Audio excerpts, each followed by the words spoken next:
staat het in die aanpak staat het gebrek aan de toegang tot rechten centraal, wat dan weer in grote mate verband houdt met stigma en vooroordelen. Daarna is het de beurt aan Daan. Hij werkt voor de belangenorganisatie van sekswerkers, UTSOPI, die actief is in Brussel, Wallonië en Vlaanderen. En na deze presentaties is er ruimte voor vragen en antwoorden. Dus vergeet zeker niet om jullie vragen in de chat te noteren tijdens de presentaties. We gaan de avond dan afsluiten met een gesprek in breakout rooms met iedereen, waar je de gelegenheid zal krijgen om nog dieper in te gaan op de presentatie, bepaalde aspecten daaruit, en ook om je ervaringen met andere deelnemers te delen. Ten slotte geven wij ook nog mee dat al de presentaties worden opgenomen en dat jullie na de workshop een link toegestuurd krijgen, zodanig dat je dat nog eens kan bekijken als je dat wil. En ook de presentatie en andere aanvullende info zal daarin meegestuurd worden. Alvast bedankt voor jullie aandacht. Dan gaan we nu van start.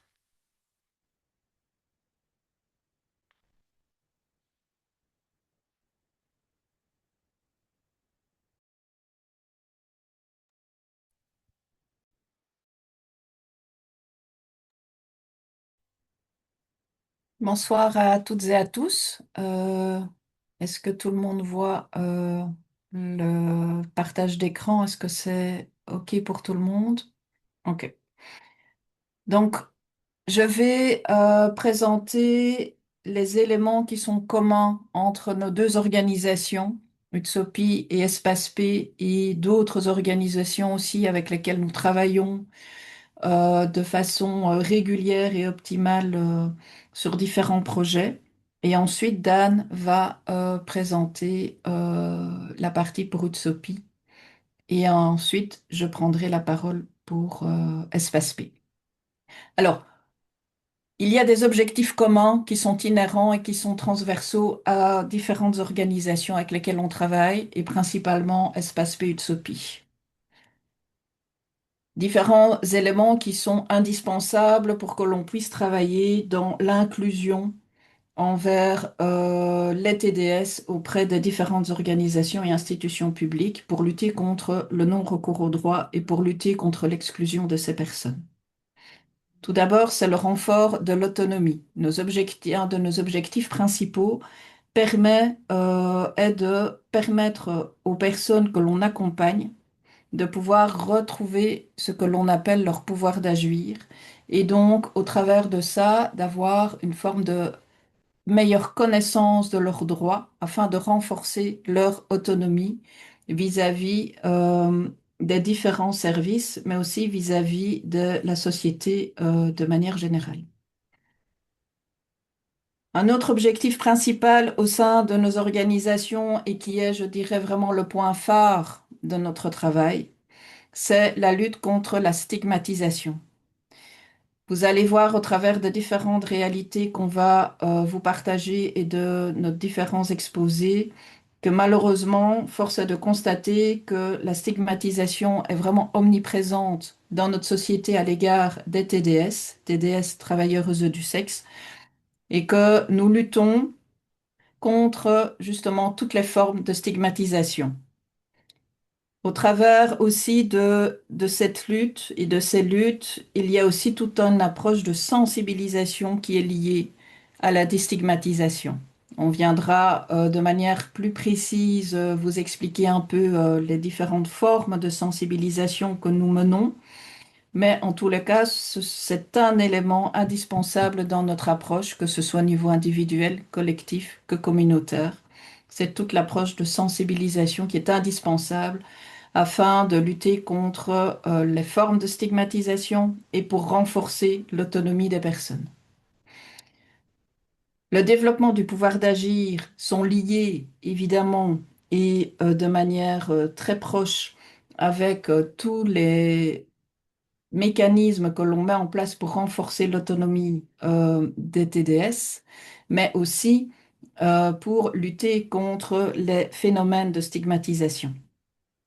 Au travers de différents projets, nous menons aussi des actions de réduction des risques en social santé, que ce soit au niveau exclusif de la promotion santé ou de la santé physique et ou mentale, que de l'accès euh, aux droits par une meilleure connaissance des droits liés à l'accès aux aides et aussi à toutes les formes de réduction des risques liés aux violences, liés aux stigmates, mais aussi liés à leurs pratiques, afin de les aider à être plus autonomes dans leur travail.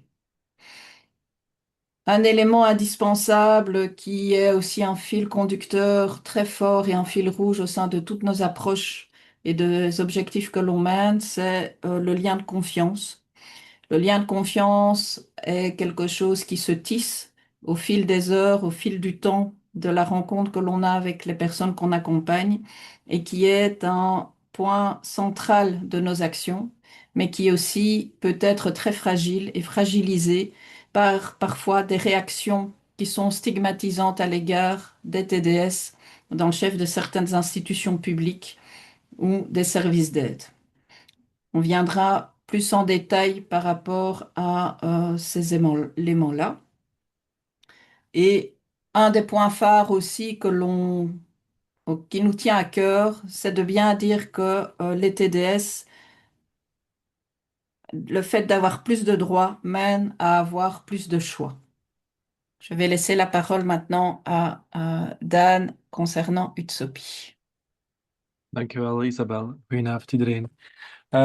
Utopie is een organisatie die ongeveer 10 jaar bestaat op dit moment. Nu, Utopie is geen sociomedische organisatie zoals de organisatie van Isabel, Espace P. Utopie is eigenlijk voornamelijk een gemeenschapsorganisatie. Schematisch om het uit te leggen, Utopie heeft 3 heel belangrijke takken, waarvan één tak een tak is waar we het meest bekend voor zijn, dat is het politieke werk. Dat is de politieke belangenbehartiging. Nu, die politieke belangenbehartiging die kent haar basis in het gemeenschapswerk dat we doen met Utopie. Dus uiteindelijk we houden steeds de vinger aan de pols van alles wat zich afspeelt binnen de verschillende gemeenschappen van sekswerkers in ons land. En om de brug te maken van het politieke niveau naar sekswerkers, van sekswerkers naar de media, om de verschillende werelden met elkaar in contact te brengen, dat is eigenlijk onze tak destigmatisering. En dat is eigenlijk onze werking. Onze organisatie is een organisatie voor en door sekswerkers. Het wil zeggen, het is opgericht door sekswerkers. Onze leden zijn exclusief sekswerkers. Onze raad van bestuur zijn exclusief sekswerkers. En binnenin het team streven we altijd naar maximaal 50% niet-sekswerkers. Dus daarmee proberen we het voor en door element krachtig te houden in onze organisatie. Isabel, wil je naar de volgende slide alsjeblieft? Wat is onze werkwijze? Wat zijn de belangrijkste elementen van onze werkwijze? Wel, in de eerste plaats is Utopie ontstaan om het isolement van sekswerkers te doorbreken. Het isolement is een van de belangrijkste zaken, een van de belangrijkste barrières bij het zoeken naar hulp, bijvoorbeeld van sekswerkers. Het is een van de belangrijkste elementen die sekswerkers in onveiligheid brengt. We streven naar een sociale cohesie tussen sekswerkers. Dus wat doen we bijvoorbeeld? Daarvan zie je een afbeelding aan de rechterkant van het scherm. Dat is een Listen to You. Listen to You is een maandelijkse bijeenkomst van sekswerkers. We hebben zo'n bijeenkomst in 4 steden van het land elke maand. Wel, dat zijn plekken exclusief voor sekswerkers om samen te komen, om elkaar te leren kennen, om een netwerk op te bouwen, om kennis te delen met elkaar. Dus met die Listen to You's, maar niet uitsluitend, voorzien we eigenlijk onthaal en ondersteuning door peers, andere sekswerkers. Sekswerkers die bij ons komen, die willen soms ook wel extra stappen zetten en zich ook ontpoppen tot activisten. En we hebben ook heel veel activistische ontmoetingen. We hebben ook ledenvergaderingen. We doen veel politiek werk. We gaan naar manifestaties. Dus we ontwikkelen eigenlijk samen een politieke gemeenschappelijke taal. met voor sommigen soms nieuwe termen. We investeren heel veel in onderzoek. We willen de hele tijd weten, zeker nu bijvoorbeeld met wat zich net heeft afgespeeld. De laatste 4 jaar hebben we een totaal nieuw wettelijk kader gekregen rond sekswerk. We moeten echt weten, wat gebeurt er op het terrein en slaagt de wetgeving bijvoorbeeld in haar doelen? Wat kunnen wij doen om die wetgeving te helpen te implementeren? Of hoe kunnen wij sekswerkers individueel ondersteunen om zich hiermee aan te passen? En uiteindelijk ook met heel onze werking, onze voor- en doorwerking, wij ontwikkelen ook verschillende politieke eisen. En het is niet omdat sekswerk nu gedecriminaliseerd is en dat er een arbeidswet is, dat er geen politieke eisen meer zijn. Die blijven altijd bestaan. Isabel, je mag naar de volgende slide. Nu, als we het hebben over zorg voor sekswerkers, we hebben het over medische zorg, sociale zorg voor sekswerkers, alles wat eerste lijnsdiensten betreft, dan is er één grote barrière en die barrière, dat is het stigma op sekswerk. Met stigma bedoel ik in de eerste plaats het stigma dat de maatschappij heeft over sekswerkers. En hier op deze slide zie je gewoon enkele van de overtuigingen, en straks zal Isabel er ook nog op terugkeren. Stigma is een rode lijn door ons werk. Bijvoorbeeld enkele stereotypen die bestaan zijn: sekswerkers doen dit, dus sekswerk alleen uit dwang of armoede. Sekswerk is hetzelfde als mensenhandel. Sekswerkers zijn geen betrouwbare ouders of partners. Je kunt als sekswerker geen slachtoffer zijn van verkrachting. Sekswerkers verkopen hun lichaam en niemand start uit vrije wil met sekswerk. Dit zijn geen theoretische stereotypen, dit zijn zaken die wij eigenlijk op geregelde basis horen van mensen die met ons in contact treden. Isabel, je mag naar de volgende slide.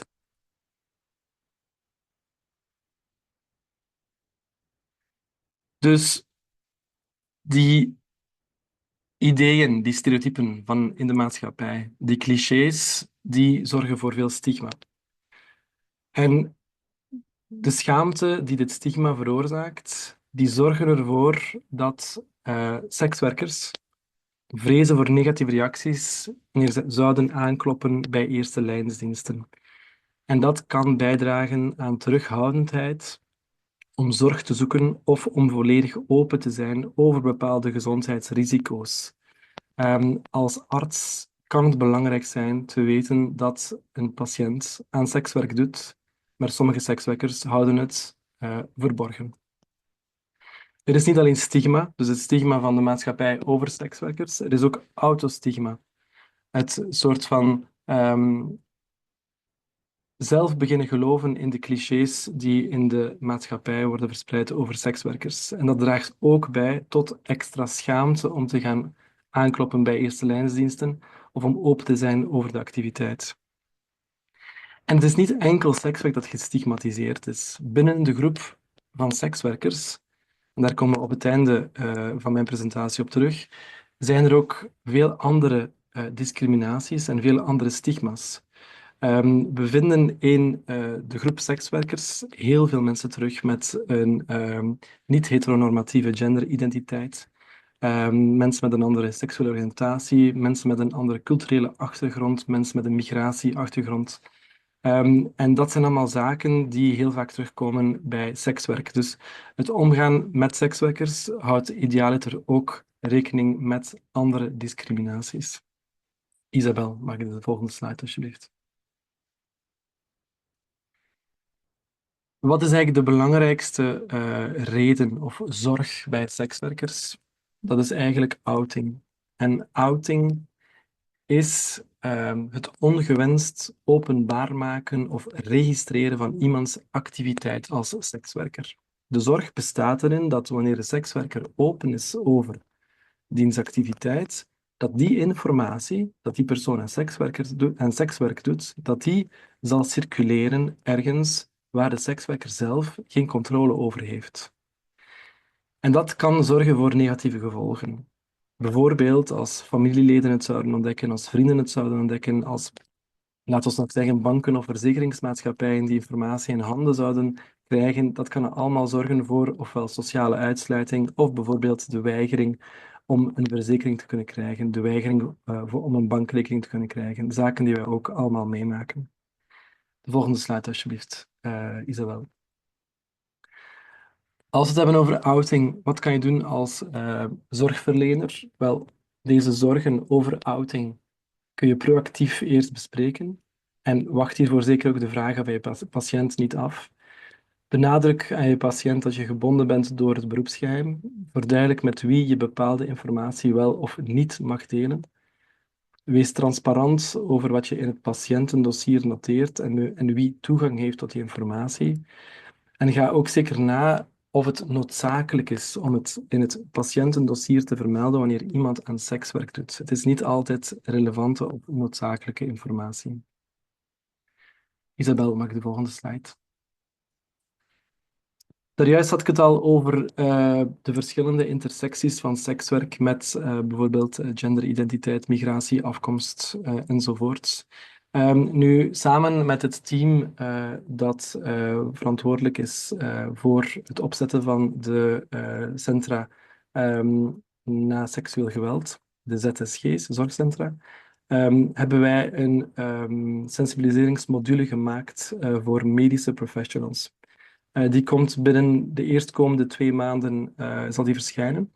En die heet Operatie Alert. Die is opgesteld door sekswerkers binnen onze organisatie, samen met de personen van het UZ Gent. En die is daarna nog eens gevalideerd door andere sekswerkers binnen onze organisatie. En dus binnen in die module hebben we het over communicatietips in het omgaan met sekswerkers. Ik ga ze even aflopen. Ten eerste, wees je bewust van mogelijke gevoeligheden. Ten tweede, wees gevoelig voor seksuele oriëntatie. Ten derde, wees neutraal en respectvol. Ten vierde, geef geen ongevraagd advies. Ten vijfde, gebruik termen die ze zelf gebruiken. En ten zesde, vraag geen irrelevante informatie. Isabel, maak de volgende slide. In de eerste plaats, wees je bewust van bepaalde gevoeligheden. Het is werkelijk onmogelijk om alle gevoeligheden van een patiënt of van iemand die zorg komt vragen, in een kort gesprek in te schatten. Als je een fout zou maken in je woordgebruik, geef dan aan dat je patiënt je daar steeds op mag aanspreken, zodat je het kan leren en in de toekomst beter doen. Isabel, maak de volgende slide alsjeblieft. Wees neutraal en respectvol. Zoals al gezegd, het stigma, de schaamte en de vrees voor het oordeel van een ander behoren bij de belangrijkste oorzaken waarom iemand niet komt aankloppen bij hulpverlening als sekswerker. Dus vermijd zeker een oordeel over het werk van de patiënt of cliënt. Je weet niet hoe de cliënt of patiënt zichzelf tegenover sekswerk verhoudt, dus probeer een neutrale houding te behouden. Het is waar, wij zijn een activistische organisatie. We hebben bepaalde zeer grote politieke dossiers kunnen binnenhalen. En sekswerk is erkend op dit moment als werk. Dat betekent nog niet dat elke sekswerker zich ten eerste identificeert als sekswerker. Ten tweede, dat die daar trots op is. Dus een overdreven positieve houding zou eigenlijk ook averechts kunnen uitpakken. Daartegenover, vermijd zeker negatieve reacties of een overdreven bezorgdheid, maar wees ook niet te enthousiast of bemoedigend als een werk ter sprake komt, zoals ik er juist al zei. Isabel, maak de volgende alsjeblieft. Gebruik termen die zij zelf gebruiken. Als een sekswerker prostituee gebruikt, dan is het goed om dezelfde term te gebruiken. De cliënt of de patiënt kan zelf kiezen welke termen het best bij hen passen. Dan wees gevoelig voor seksuele oriëntatie. Ga er niet zomaar vanuit dat de sekswerker beantwoordt aan de heteronorm. Vraag bijvoorbeeld op welke manier heb je seksuele contacten. Het geeft patiënten de ruimte om zelf te kiezen hoe zij hun seksuele contacten beschrijven. Isabel, mag de volgende. Dan is er nog iets. Geef geen ongevraagd advies. Als iemand komt met een medisch probleem, als iemand komt met een sociaal probleem, een financieel probleem, dan is het niet aangewezen om advies aan te bieden over het werk, hoe ze eruit kunnen stappen, tenzij de patiënt daar expliciet om vraagt. Het is ook niet nodig te verwijzen naar specifieke hulp voor sekswerkers als er geen vraag naar is. En dan ook nog, vraag geen irrelevante informatie. Vermijd vragen over het privéleven van de patiënt of over hun werk als sekswerker, tenzij het echt relevant is voor de zorg. Ik denk dat dat de laatste was, Isabel. Ja, het is aan jou. Merci Dan pour cette présentation. Alors, je vais d'abord présenter en quelques mots le travail d'Espace P. Espace P existe depuis de nombreuses années, ça fait plus de 36 ans que la structure existe à Bruxelles et en région wallonne. On a plusieurs points clés qui sont on fait un travail inconditionnel et bas seuil dans le cadre du travail social et de l'accès à l'aide sociale et aux soins. Et au travers de cette approche du travail social, notre objectif est vraiment d'être dans un tissage de liens et dans une construction sur la durée avec les personnes qui sont dans des situations de vulnérabilité et de précarité liés exclusivement, comme on l'a déjà dit, à tous ces mécanismes de stigmatisation que la société porte et témoigne auprès de ce public. L'empowerment, on en a déjà parlé en préambule, hein, c'est un élément indispensable dans notre travail afin que les personnes puissent retrouver une confiance dans leur capacité d'agir et dans leur capacité de pouvoir agir sur les situations qu'elles rencontrent, que ce soit dans l'accès aux soins, que ce soit dans l'accès aux droits fondamentaux, mais aussi que ce soit dans une capacité à pouvoir se défendre face aux différentes violences auxquelles elles sont souvent malheureusement confrontées. Notre travail social a une visée sur une temporelle, à savoir que cette question de tissage de liens, ça prend du temps et que on ne peut pas, au travers d'une rencontre, avoir la possibilité de répondre directement ou de manière spontanée toujours aux demandes qui sont exprimées par les TDS qu'on rencontre, tout simplement parce que parfois, il y a des moments de rencontre où il n'y a pas de demande et que ça fait partie du processus de tissage de liens et de création de liens de confiance.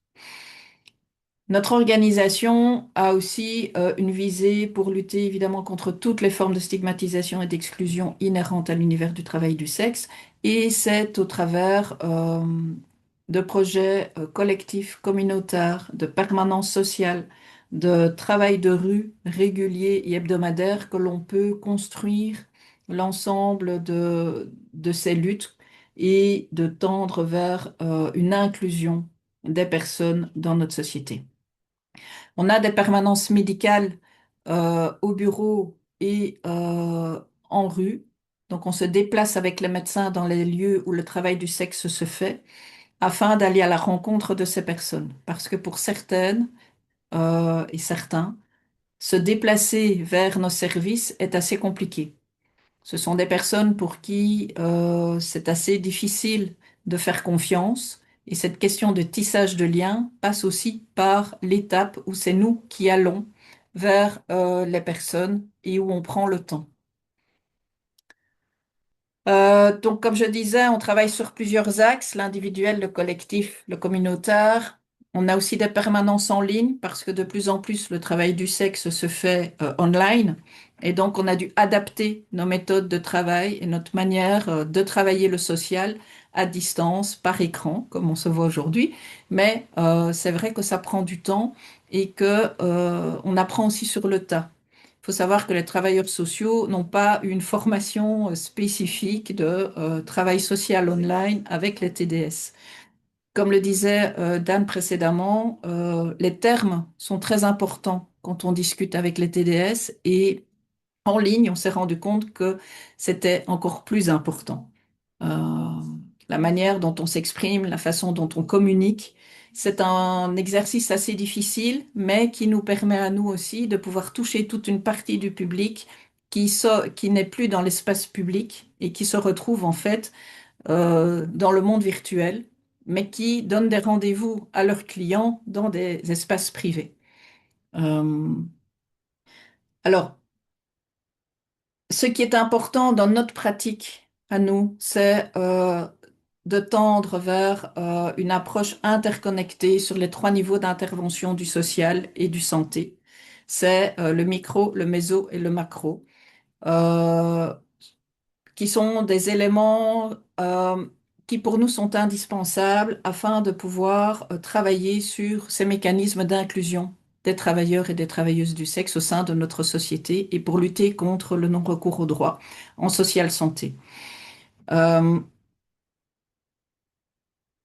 alors, quels sont les mécanismes d'exclusion au niveau du réseau social santé? Je vais passer les slides de manière peut-être un peu rapide pour vous. Je m'en excuse d'avance, mais il y a déjà des éléments que Dan a exprimés et exposés, donc je ne vais pas trop m'y attarder étant donné que ça a déjà été exposé.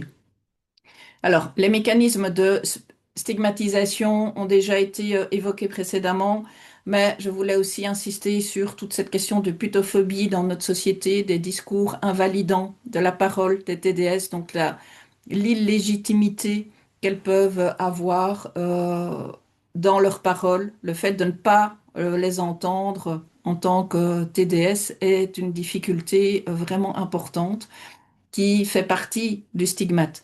On a des situations où des TDS vont déposer plainte à la police et que la parole du policier qui l'accueille pour prendre sa déposition, eh bien, ne va pas légitimer sa parole, de par le fait qu'elle est TDS. Euh, il y a pas mal de situations, elles sont exclues des débats. Alors je dis souvent elles parce que la majorité du public d'Espace P, ce sont des femmes ou des femmes trans. On a des personnes, hommes, qui viennent chez nous, mais c'est plus une minorité. Euh, alors, il y a aussi les mécanismes de violence des institutions. On y reviendra un peu plus en profondeur après, mais malheureusement, force est de constater qu'au travers de notre pratique, la violence des institutions se fait de manière involontaire, ça on en est parfois bien convaincu, mais la posture du travailleur ou de la personne qui va accueillir ou recevoir là où le TDS va peut clairement être violent vis-à-vis de la personne qui fait le travail du sexe. Ça, Dan en a déjà parlé. Alors, les préjugés, ça a déjà été évoqué.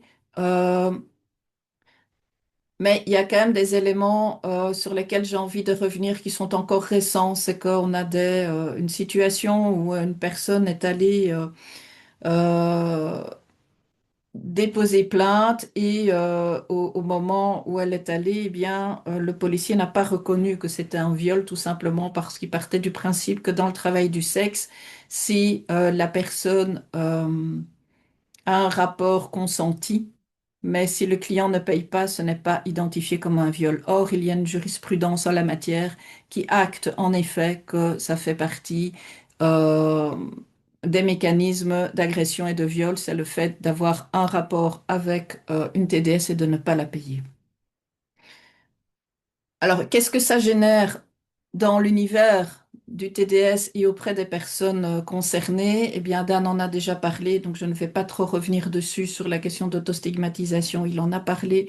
L'exclusion du care, ça veut dire que les personnes vont avoir le repli sur elles. Elles vont s'isoler, elles vont éviter au maximum d'être dans l'inclusion et d'aller franchir les portes des lieux où elles peuvent être entendues et aidées. Ça génère beaucoup de méfiance dans le chef des personnes et des institutions. Et il y a un sentiment de honte qui arrive aussi. Donc, ce sont tous des ressentis, mais ça rentre aussi dans leur manière de fonctionner. Ce qui fait aussi que quand nous, on est en rue ou quand on va à leur rencontre, elles sont également méfiantes vis-à-vis de nous et c'est normal parce que elles nous connaissent pas. Et quand elles commencent à nous connaître, c'est petit à petit que là, la confiance va se mettre en place.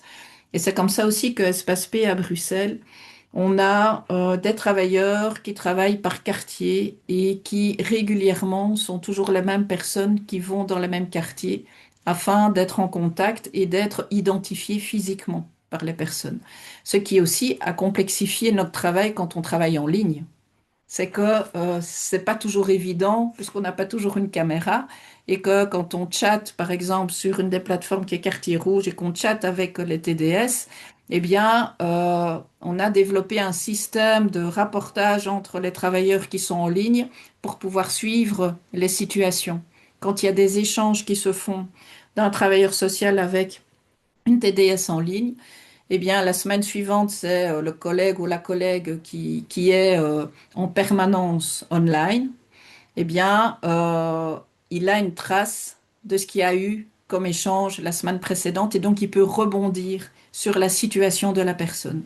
Ce qui permet à la TDS de comprendre qu'entre travailleurs sociaux, il y a ce qu'on appelle entre nous ben, le secret professionnel qui est partagé au sein de l'équipe et qui permet aussi d'avoir un suivi sur la durée avec les TDS. Et ça, ben, ça va permettre de limiter la méfiance, ça va permettre de recréer de la confiance par rapport à notre service et aux institutions. Alors, un autre élément qui apparaît aussi, et là je ne vais pas trop me- le développer, mais je trouve important quand même de pouvoir l'exprimer, c'est que il y a une autre manière aussi de réagir au sein des TDS, c'est de développer l'intracommunautaire.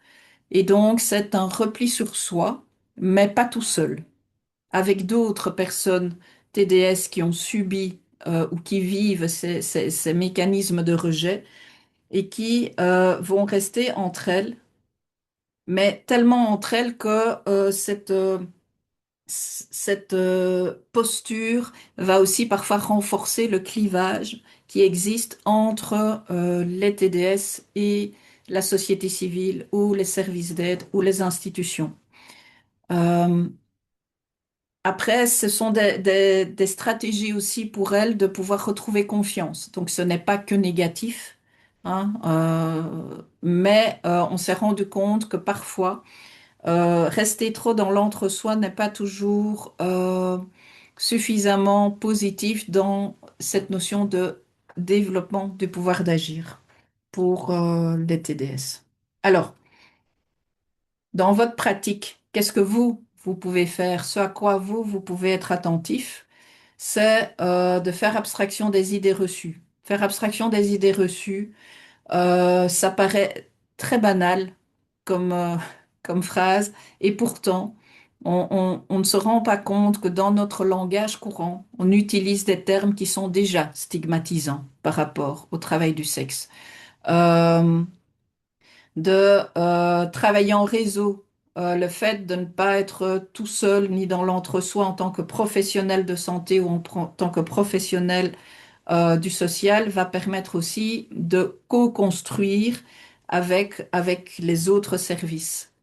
Travailler l'accueil et le premier contact, donc Dan en a parlé, les mots utilisés sont très importants, mais aussi le non-verbal, la posture que vous allez avoir quand vous allez regarder la personne, de ne pas la juger dans la manière dont on la regarde. Alors ça paraît simple parce que peut-être derrière les écrans ici, il y a des travailleurs sociaux qui sont en train de dire, bon, oui, mais enfin bon, on sait ça. Eh ben non, je suis désolée.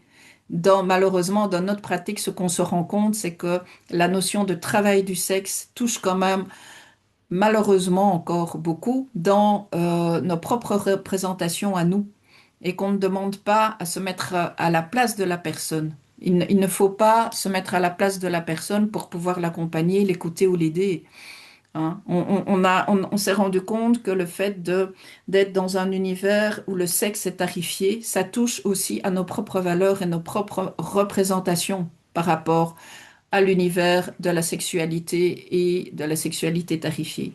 Et que parfois, force est de constater qu'on ne se rend même pas compte de la posture que l'on peut avoir vis-à-vis des TDS parce que on parle de sexe tarifié, on parle d'intime Et là, on s'est rendu compte que eh bien, des travailleurs ou des professionnels du social ou de la santé qui pourraient être à l'aise avec différents publics vulnérables ou en situation de précarité vont avoir un comportement sans s'en rendre compte dans leur attitude, leur posture non verbale vis-à-vis de personnes qui sont TDS parce que ce sont des TDS. Donc,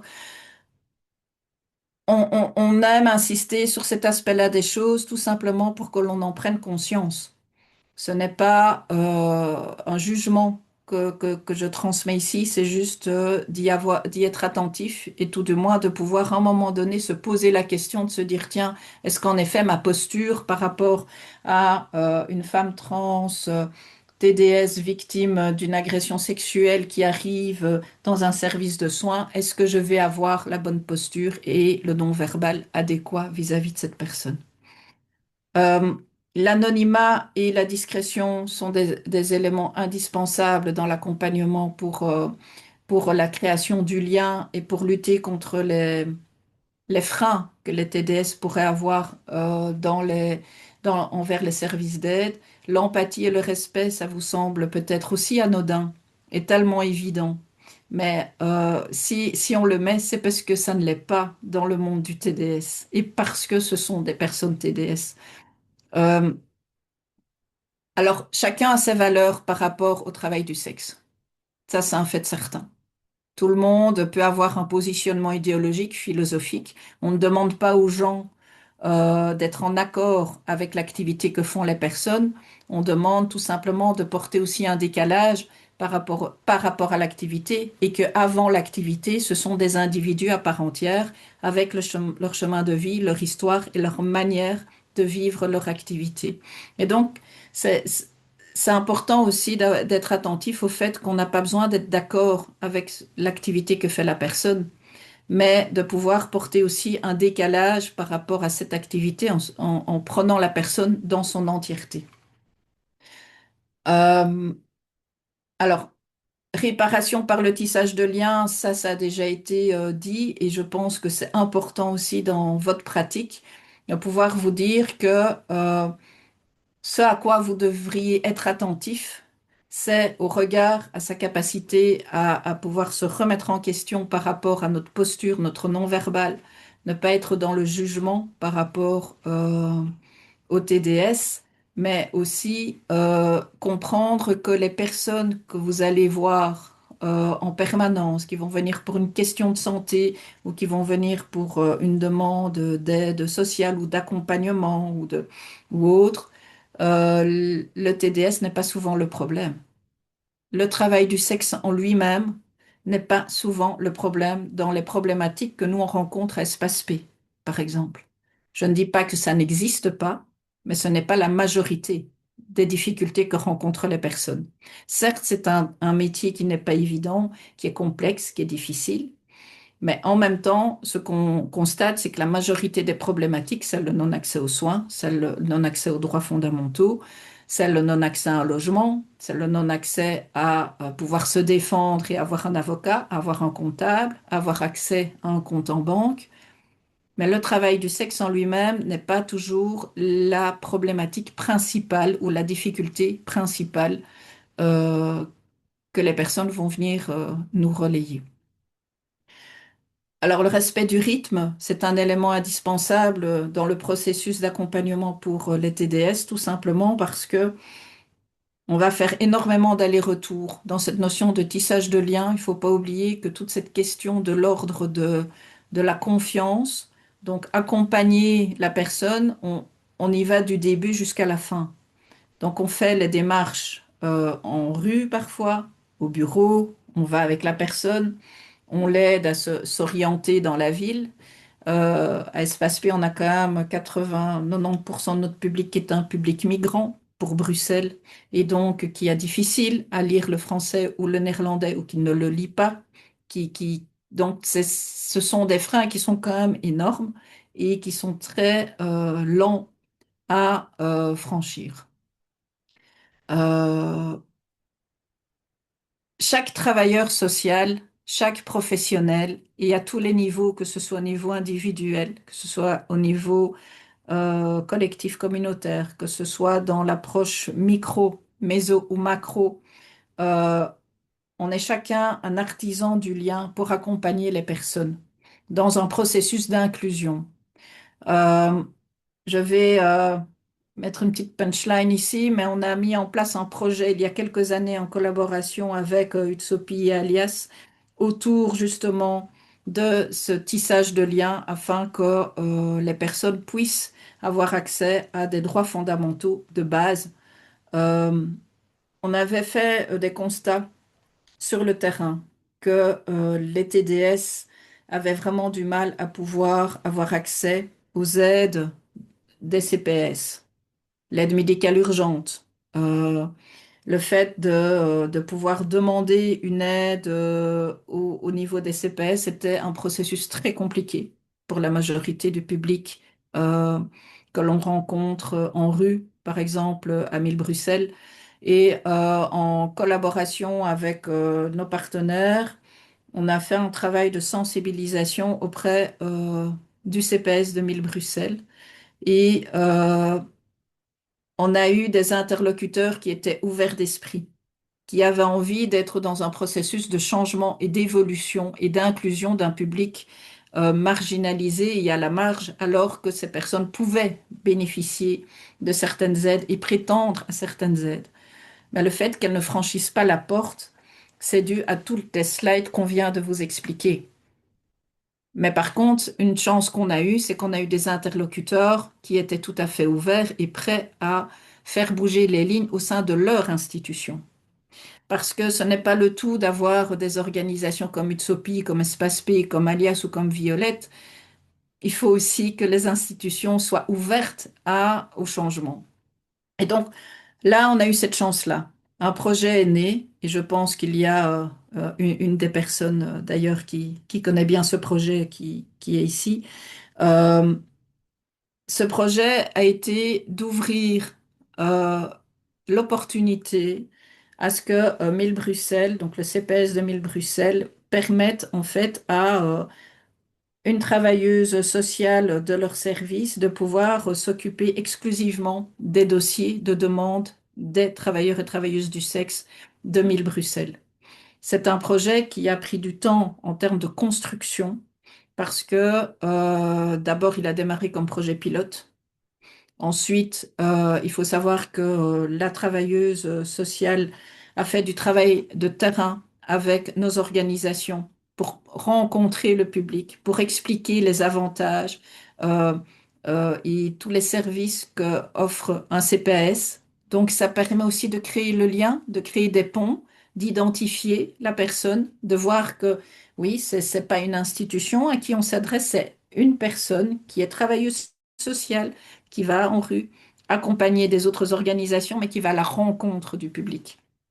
Sortir des murs, c'est aussi sortir d'une certaine zone de confort, mais c'est aussi montrer une ouverture pour l'aller vers. Et là, ici, ce qu'on s'est rendu compte, c'est que bah, voilà, ce CPS-là a bien voulu mettre un projet pilote en place, qui a démarré comme projet pilote, qui a été reconduit de 6 mois en 6 mois. Et maintenant, il y a un temps plein et demi, si je ne me trompe, euh, qui est, euh, qui est destiné à travailler avec le public des TDS sur Mille-Bruxelles. Ça a fait des petits. Ça a fait des petits dans le sens où ben, ce projet, on l'a présenté à un autre CPS avec lequel ben, Espace P travaille beaucoup, mais Utsopi aussi, Alias aussi, qui est le CPS de Scarbeck, où là, on a eu aussi une ouverture d'esprit avec d'autres réalités, parce que chaque institution a ses réalités, a son système organisationnel, institutionnel, ses départements, ses services. Mais ce que l'on a pu travailler avec des personnes qui étaient aussi dans une volonté de bouger les lignes, c'est qu'on a pu aussi offrir un service, pas tout à fait le même, mais en tout cas similaire en termes d'accès aux, aux services sociaux.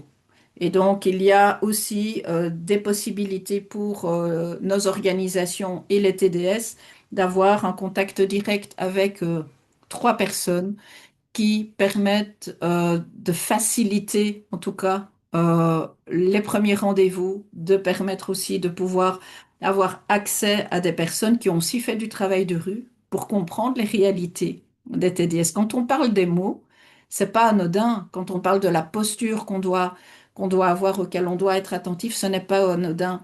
Les TDS, ce sont des personnes qui, au sein de leur travail au quotidien, développent une hypersensibilité à la manière dont on va s'adresser à elles. C'est une chance qu'elles ont de pouvoir fonctionner comme ça. Mais d'un autre côté, d'être dans cette grande sensibilité envers les autres, elles peuvent aussi parfois interpréter ou mal interpréter des postures que les professionnels pourraient avoir. Et c'est aussi pour ça qu'on avait insisté à pouvoir faire du travail de rue avec les assistantes sociales qui allaient s'occuper des situations des TDS au sein de Schaerbeek et de Mille Bruxelles. Ce travail de sensibilisation sur Bruxelles, on l'a un peu dans notre manière d'exprimer, on l'a appelé le 2 sur 19. 2 CPS sur 19 CPS en, en région bruxelloise. C'est un début. On est vraiment enthousiaste à l'idée que ça puisse se développer, se déployer ailleurs. Et en tout cas, ce qu'il faut savoir, c'est que le CPS de Namur s'est inspiré des réalités de Mille Bruxelles. Il y a eu des échanges entre les travailleuses sociales de Mille Bruxelles qui portent ce projet pilote depuis le début et le CPS de Namur pour voir comment, au sein des réalités namuroises, il y avait peut-être une possibilité aussi d'améliorer l'accès euh, aux droits pour les TDS. Euh, voilà, je voulais vous faire part un peu de cet exemple qui n'est vraiment pas la solution unique, mais qui en tout cas a le mérite d'exister et qui permet en tout cas de nous travailler cette approche du développement du pouvoir d'agir. Maintenant, les TDS, elles se passent le prénom de la personne qui s'occupe à Mille Bruxelles du dossier. Parfois, ils n'ont plus besoin de nous. Et donc, tout ce travail que l'on essaye de construire en individuel, en étant présent régulièrement, que ce soit dans des actions collectives, communautaires, cette notion de rendre euh, à la personne cette capacité de pouvoir être autonome et de pouvoir avoir accès à la connaissance, eh bien, voilà, ça c'est un exemple qui en tout cas porte ses fruits et permet aux personnes de pouvoir avoir accès aux aides des CPS. Hmm, j'ai terminé.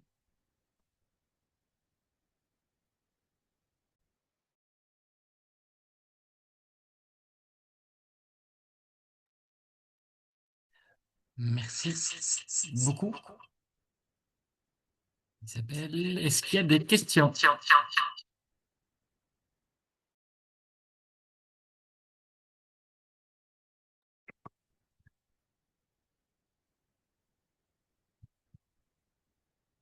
Als er vragen zijn, steek gerust jullie handje op of je mag het ook in de chat typen.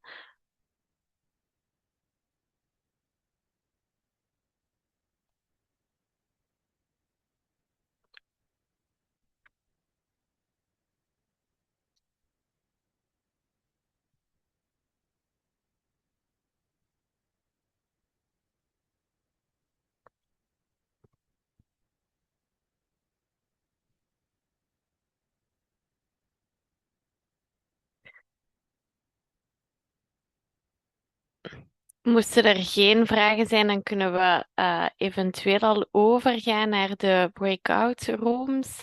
Daar kunnen er uiteraard ook nog altijd vragen gesteld